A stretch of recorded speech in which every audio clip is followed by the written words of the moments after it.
And I'm here with Roger Myerson, 2007 winner of the Nobel Prize for Economics. He's a professor at the University of Chicago, and he's got some advice for the Libyan rebels on state building. And what I want to ask you, Professor Myerson, is, as an economist, what sort of advice do you have for these people who are beginning to build a democracy? Yes. As an economist, I study competitive systems, and democracy is about competition. When a dictator like Gaddafi falls, hope for a new and better regime is very high, as it should be in Libya today.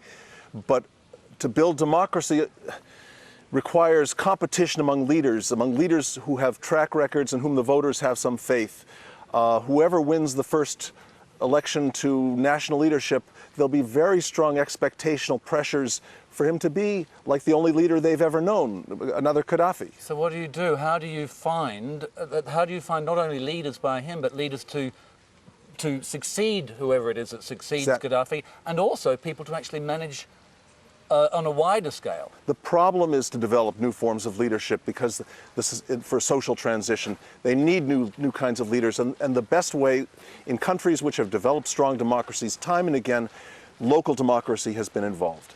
If the first thing that the National Transitional Council in Libya does is to have local elections to extend its membership, if one of the first decisions they make is to devolve say some share, like a third of all oil revenue, to local elected councils, then those councils can become a breeding ground for new forms of leadership, and the natural growth of democracy can occur, as I think many millions in Libya are hoping.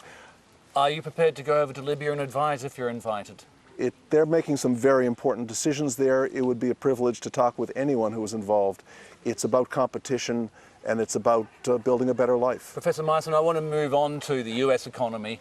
You've obviously just come from Chicago. The US economy, the Federal Reserve has just downgraded its assessment of the economy now, but what I want to find out from you is just your assessment on how dire the situation is there.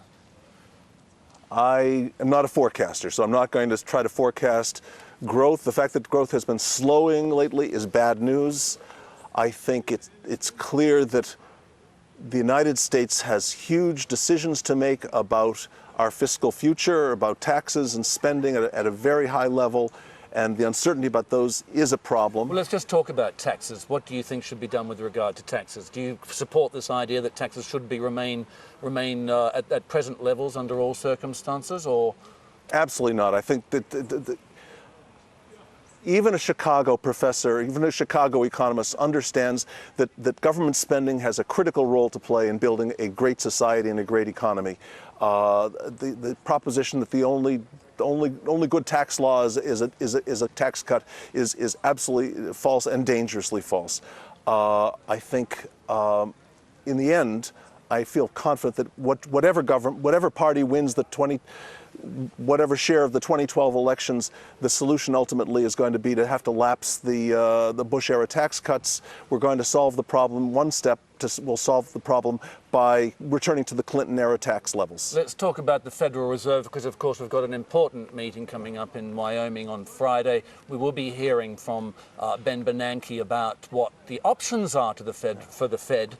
Now we've got bond traders pricing in QE3, maybe yes, 600 billion of extra asset purchases from the Fed. Would you support such a move?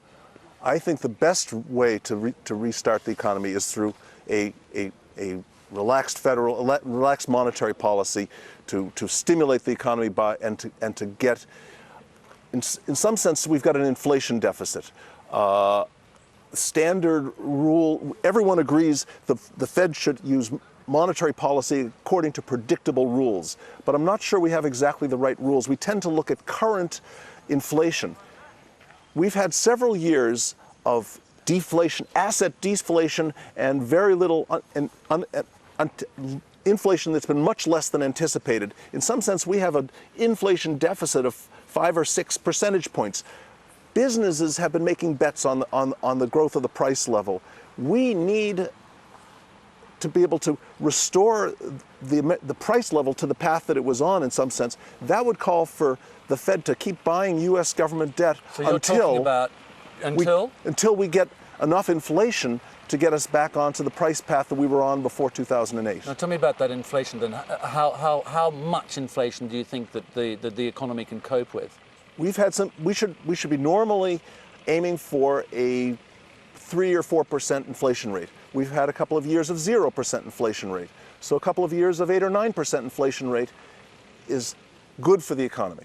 So quite clearly you're supporting QE3. Yes. Now the governor of Texas, Rick Perry, says that QE3 would be treason. What do you make of that? I think he is absolutely wrong, and dangerously in the wrong direction. I think a patriotic governor of the Federal Reserve System should serve the country by buying U.S. government bonds, thereby retiring much of our debt outstanding, and do so until the inflation rate has edged up above 5%, enough years to get us back on the path. Professor, I want to change our focus to Europe. We're in Europe right now. We're in Germany.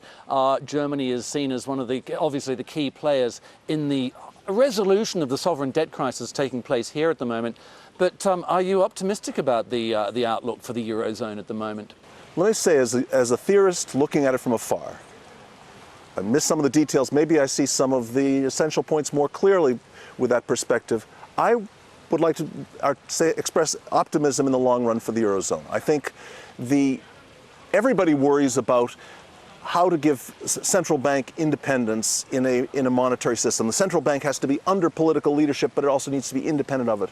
In the Eurozone, where the European Central Bank is at the European level and the bulk of political power is at the national level below the Eurozone, I think that's almost an ideal design to create a central bank that is appropriately independent of political supervision. So I think Europeans should be optimistic about the Eurozone in the long run. There's some things that need to change in the short run. And what's that? You're talking about the relationship or the attitudes towards sovereign debt and the banking system. There's at least one fundamental flaw, and as I look at all the things people are doing in Europe to try to address the problem, what seems to me the absolute center, and until it's addressed, it's hard to believe that the political leadership is taking the right serious steps, is the central problem is that national debt is treated as, in bank regulations, as if it were cash, as if it were completely safe. And it ought to be treated just as any other corporate debt. Absolutely.